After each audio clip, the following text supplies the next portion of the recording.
हरे कृष्णा, जय गौर हरि। मैं अतुल्य निमाईदास आप सभी को प्रणाम करता हूं और आप सभी का स्वागत करता हूं 5 minute daily dose of Bhagavad Gita series में। तो हम पहुंच गए हैं दूसरे अध्याय के 14वें श्लोक पर और प्रभुपाद जी अपने लेक्चर में कह रहे हैं कि ये श्लोक बहुत ही ज़्यादा इंपॉर्टेंट है, तो इसको बहुत ध्यान से देखिएगा और पूरा देखिएगा। तो देखिए क्या कहा गया है इस श्लोक में। मात्र स्पर्शास्तु कौन्तेय शीतोष्ण सुख दुःखदा आगमापायनो नित्यास्तां तितिक्षस्व भारत। हे कुंती पुत्र, सुख तथा दुख का क्षणिक उदय तथा कालक्रम में उनका अंतर्धान होना सर्दी तथा गर्मी की ऋतुओं के आने जाने के समान है। हे भरतवंशी, वे इंद्रिय बोध से उत्पन्न होते हैं और मनुष्य को चाहिए कि अविचल भाव से उनको सहन करना सीखे। तो भगवान यहाँ कह रहे हैं कि सुख और दुख का आना हमारे जीवन में किस तरीके से बताया है। जैसे सर्दी और गर्मी की ऋतुएं आती है, वो आती हैं, थोड़े समय रहती हैं और फिर चली जाती हैं। प्रभुपाद जी लिख रहे हैं नॉन परमानेंट, जो परमानेंट नहीं है, टेम्पररी है। टेम्पररी मतलब जो खत्म होती है। तो हर व्यक्ति की लाइफ, आप देखिए, हर व्यक्ति की लाइफ में सुख और दुख आते ही आते हैं। ऐसा कभी नहीं होता कि एक पूरा दिन, 24 घंटे का जो पूरा दिन है वो पूरा सुखमय हो या पूरा दुखमय हो। या तो थोड़ा सुख होगा ज्यादा दुख होगा, या थोड़ा दुख होगा ज्यादा सुख होगा। मिक्सचर होता है, कभी भी प्योरली सुखी या दुखी नहीं होता। तो ये क्योंकि टेम्पररी है ना, थोड़ा दुख आएगा फिर सुख आ जाएगा, फिर थोड़ा सुख आएगा फिर दुख आ जाएगा। तो इस तरीके से चलता है। तो हमारा जो जीवन है, फॉर एग्जाम्पल 100 साल का, अब गुरु जी बहुत अच्छा समझाते हैं काल के बारे में, क्योंकि क्या कह रहे हैं, काल क्रम में वो अंतर्धान हो जाता है, खत्म हो जाता है, चला जाता है। तो काल को गुरुजी कैसे समझाते हैं, देखिए बहुत ही अच्छे से समझाते हैं। पीछे 5 साल देखे हमने, किस तरीके से निकल गए बताइए। चुटकी बजाते निकल गए, नहीं लगता? अरे यार अभी तो ऐसा लगता है जैसे एकदम कल की ही बात हो। कई जो बुजुर्ग हो गए हैं वो 10 साल 15 साल देखे। उनसे पूछिए आप अपनी लाइफ में, आप अपने आपके घर में पिताजी हैं या दादाजी हैं जिनकी एज हो गई है 60 65 70, उनसे पूछिए कि कैसा लगता है आप, कि आपकी जिस दिन शादी हो रही थी, अपने दादाजी से पूछिए जिस दिन शादी हो रही थी, दादाजी कैसा लगता है आपको, कैसे निकल गया ये समय? वो कहेंगे बेटा चुटकी में निकल गया। तो क्या कह रहे हैं भगवान, सुख और दुख क्षणिक, नॉन परमानेंट, टेम्पररी है। उसी तरीके से ये शरीर जो है ये भी क्या हुआ, टेम्पररी हुआ। 100 साल का जीवन कैसे निकल गया? आज मेरी एज है 35। मैं अगर याद करूं कि पिछले 20 साल कैसे निकले, मैं 10th पास कर रहा था, 10th के एग्जाम देने जा रहा था 2001 में, फ्लिक ऐसे लग रहा है कि 20 साल तो एक चुटकी में निकल गए। तो अगर मैं 100 साल का जीवन जी गया तो 5 चुटकियों में मेरा पूरा जीवन खत्म हो गया। जैसे हमारा शरीर क्षणिक है, वैसे ही इस शरीर के, भाई जब हमारा शरीर ही क्षणिक है तो फिर इसमें इससे आने वाले दुख भी क्या होंगे, वो तो और क्षणिक होंगे। परंतु लोगों के साथ क्या होता है, वो सोचते हैं उनके साथ कुछ भी बुरा हो जाता है और ये क्या हो गया मेरे साथ, अब तो मेरा जीवन ही खत्म हो गया। अरे भाई वो क्षणिक है, वो टेम्पररी है, अस्थायी है, वो स्थायी रूप से नहीं रहेगा। परंतु हम हार मान जाते हैं। और आज की जनरेशन के साथ स्पेशली तो बहुत ही बुरी हालत है। बच्चा फर्स्ट नहीं आ पाया, सेकंड आ गया, उसमें ही वो उसको सहन नहीं कर पाता, उसको इतना दुख मिलता है उस चीज से कि उस चीज को सहन नहीं कर पाता। ये माता पिताओं की गलती है कि उन्होंने अपने बच्चे को हार को सहन करना नहीं सिखाया। हार का मतलब दुख को सहन करना नहीं सिखाया। परंतु भगवान यहाँ क्या कह रहे हैं, ये चीज ध्यान रखिएगा, बहुत इंपॉर्टेंट पॉइंट है।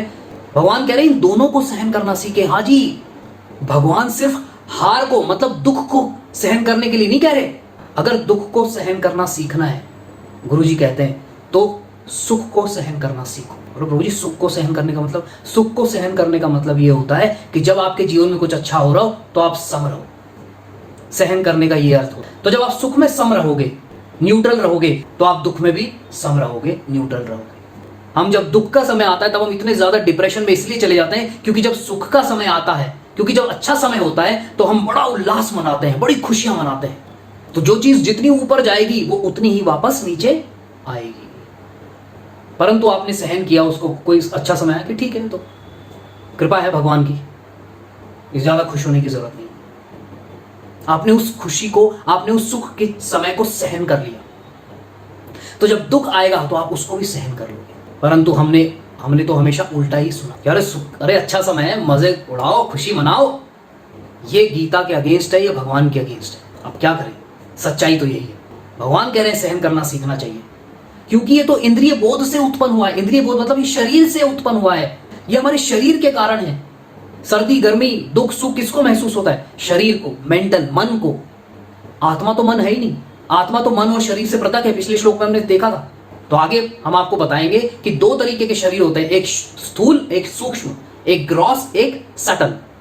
ग्रॉस बॉडी क्या हुई? ये जो बॉडी हम देख रहे हैं 5 तत्वों से बनी है, अर्थ, वाटर, ईथर, फायर और एयर। और जो सूक्ष्म है, जो सटल बॉडी है, वो 3 से बनी है, मन, बुद्धि और अहंकार, mind, intelligence and false ego. तो माइंड इज ऑल्सो भौतिक। तो मन को दुख होता है, आत्मा को दुख कहां होता है? जैसे हमारी गाड़ी को कोई टक्कर मार जाए, थोड़ा सा स्क्रैच आ जाए, हल्का सा कुछ टूट जाए, लाइट वेट या एक्सीडेंट भी हो जाए, तो हम क्या दुख मनाते रहते हैं उसका? ठीक है, क्या कर सकते हैं, हो गई तो हो गई। उसी तरीके से, क्योंकि आप ओनर हो, आपके नहीं लगी, आपकी गाड़ी के लगी है, आपके यंत्र के लगी है। तो उसी तरीके से भगवान बता रहे हैं कि ये तो इंद्रिय बोध से उत्पन्न हुआ है, तू तो आत्मा है, तू क्यों गड़बड़ कर रहा है? तो तुझे जो शोक हो रहा है अर्जुन, ये तेरे शरीर के कारण है और ये क्षणिक है। तो हमें इसे सहन करना सीखना चाहिए। भगवान कह रहे हो अविचल भाव से, अविचल मन से, मतलब धीर पुरुष बनने का हमें प्रैक्टिस करनी चाहिए, सीखना चाहिए। भगवान ने कहा है सीखना चाहिए, हमें प्रैक्टिस करनी। सीखने का मतलब प्रैक्टिस, एकदम से नहीं आता, प्रैक्टिस करनी पड़ती है। जब हम प्रैक्टिस ही नहीं करेंगे तो हम लक्ष्य तक कैसे पहुंचेंगे? जब हम चलना ही शुरू नहीं करेंगे तो हम लक्ष्य तक कैसे पहुंचेंगे, बताइए। और स्टार्टिंग होती है आध्यात्मिक ज्ञान लेने से। आध्यात्मिक ज्ञान लिए नहीं तो प्रैक्टिस तो हो नहीं सकती, और प्रैक्टिस हो नहीं सकती तो फिर वही होगा, आत्महत्या पे आत्महत्या, आत्महत्या पे आत्महत्या। आज इंडिया जो है नंबर 1 है वर्ल्ड में डिप्रेशन के मामले में। आप गूगल पे चले जाइए, टाइप कर लीजिए, आपको पता लग जाएगा। जबकि एक समय पे सोने की चिड़िया कहा जाता था, आज की डेट में वही देश नंबर 1 है डिप्रेशन के मामले में पूरे वर्ल्ड के अंदर। ये तो होना ही था और ये होता चला जाएगा अगर आध्यात्मिक ज्ञान नहीं लिया गया तो। हमने अगर इस ज्ञान को नहीं लिया और हम अपने बच्चों को नहीं दिया तो ये समाज, ये हिंदुस्तान तो यूं खत्म हो जाएगा। खत्म तो एक्चुअली हो ही चुका है, खत्म तो हो ही चुका है, मानसिक रूप से तो हो ही चुका है। तो प्रभुपाद जी परपट में ये भी कह रहे हैं कि हम जो प्रैक्टिस करते हैं उस प्रैक्टिस को वो हर समय होनी चाहिए, वो हर समय प्रैक्टिस करनी चाहिए। ऐसे नहीं कि अगर सुख आया तो हम प्रैक्टिस करेंगे, दुख आया तो हम प्रैक्टिस नहीं करेंगे। उसी तरीके से भगवान कहना चाह रहे हैं कि अर्जुन तू क्षत्रिय है, और उन्हें कह रहे हैं कुंती पुत्र, भरतवंशी, क्योंकि कुंती माता का जो परिवार है वो भी बड़ा श्रेष्ठ और भरतवंशी तो श्रेष्ठ है ही। तो बोल रहे हैं भाई तू दोनों तरफ से, तेरा जो परिवार है, तेरी जो विरासत है, तू उस खानदान से आता है।